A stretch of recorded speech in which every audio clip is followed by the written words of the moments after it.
The best thing that can happen in the valley is to have educated landowners. And an educated landowner wants to educate his or her neighbors. If you take what used to be a one landowner, 480 acres, that's now a 10 landowner, 40 acre, it presents different challenges. We see deer every day, we occasionally see elk. We've had bears on the property and, tons of different birds, and it's all part of being in the middle of the forest. But we just want to make some smart, decisions when we do things. We're just trying to, be part of the land instead of living on top of it, I guess. This is not like building a home in Los Angeles.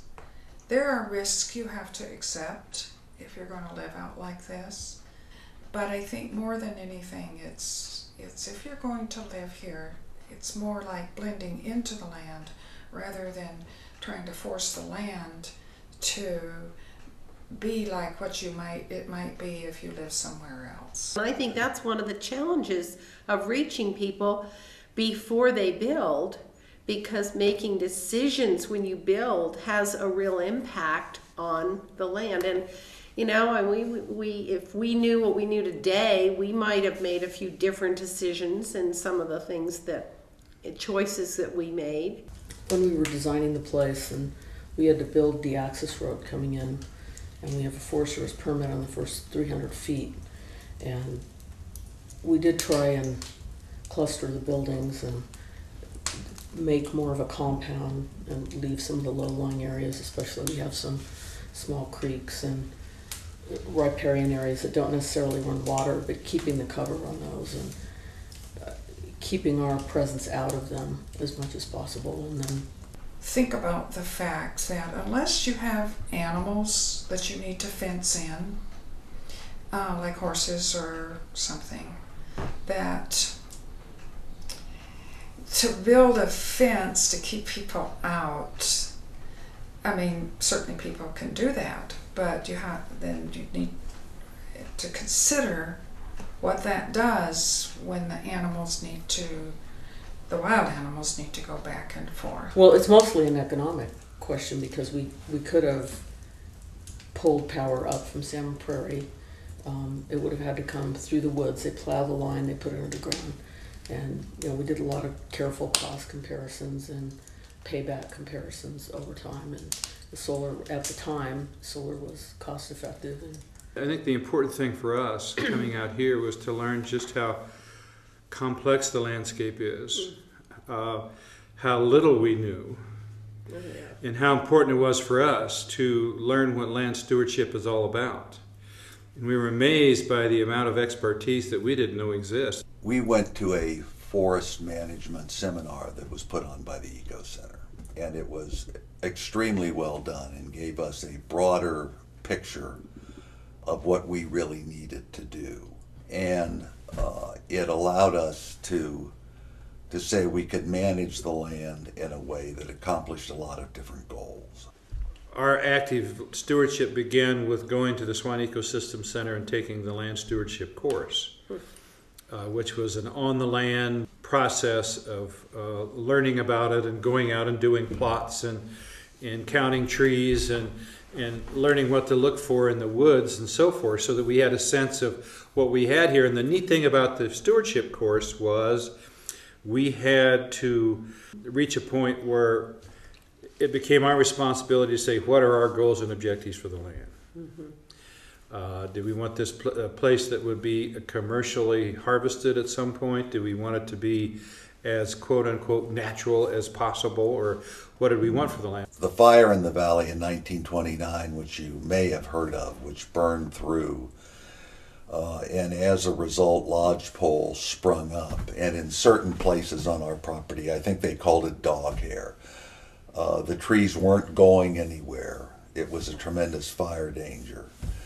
And so we started with the areas on the property that looked like that, really working with the state of Montana.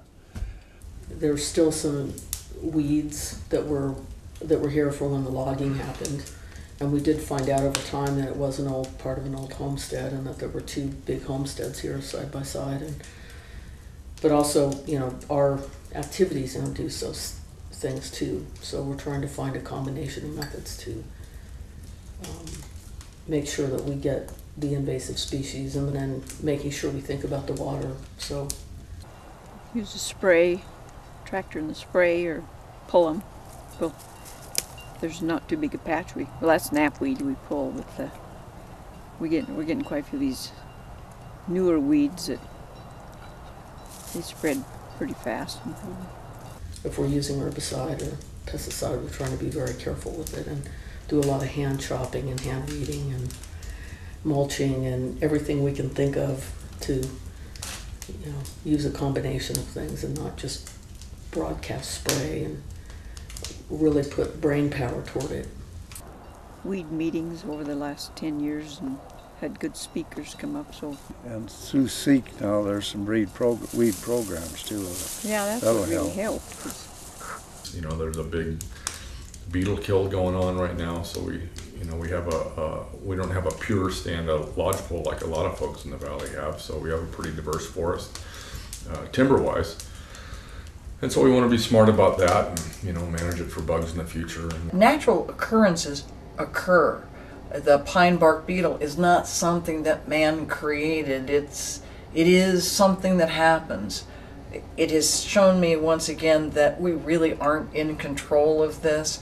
We can try and be good stewards and not do more damage.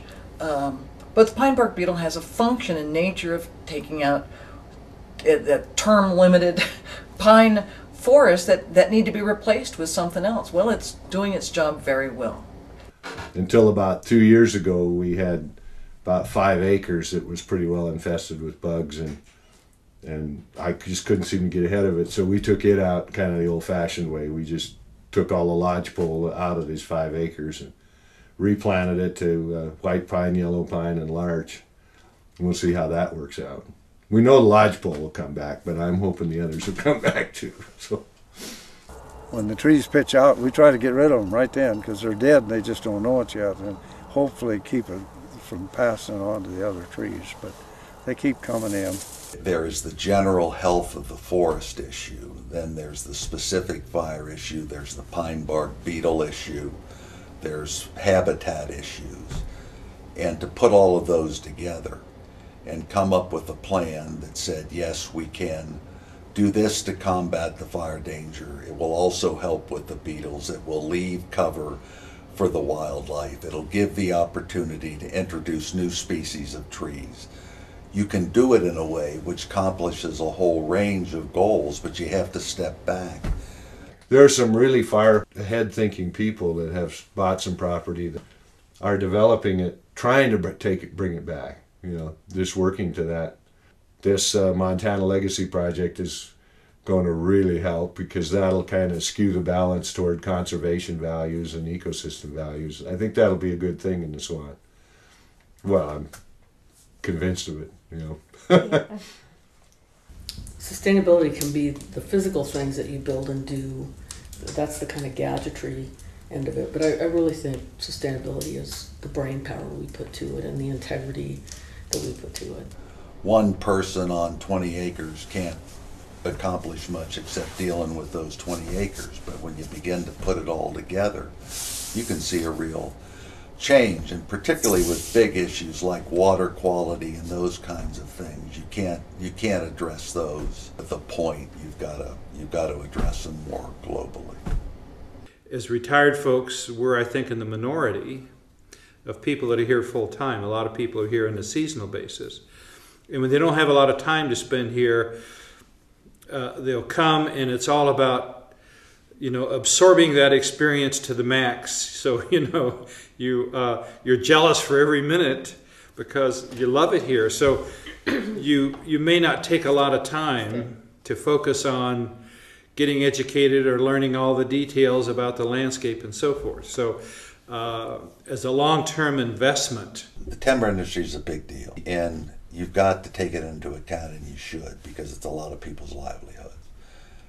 People are used to hunting all over this country. People are used to riding snowmobiles all over this country. Fishing all over. Hiking, fishing. You have to take all of that into account. I mean, the goal has got to be explained in a way that says we can accommodate all those interests. Maybe everybody has to give a little bit, but you'll all come out of it with something better, and you won't have lost anything that's absolutely critical to you. Yeah. If you can't do it yourself, find the people that can help you and turn it over. And the Swan Ecosystem Center is really a strong working model for, if you're interested, giving you the wherewithal to act on the things that needed to be acted on, so that you can come here and your kids can come here and your grandkids can come here, and they're going to see the same landscape, and it's going to be healthy or healthier than it is now. So it's no different than anything else. We bear a responsibility.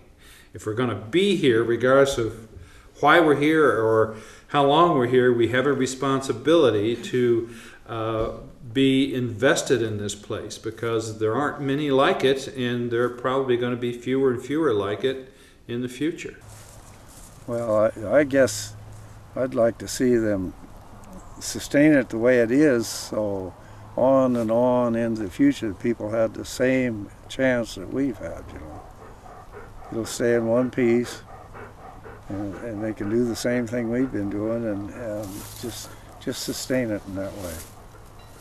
And that's a pretty good experience, you know.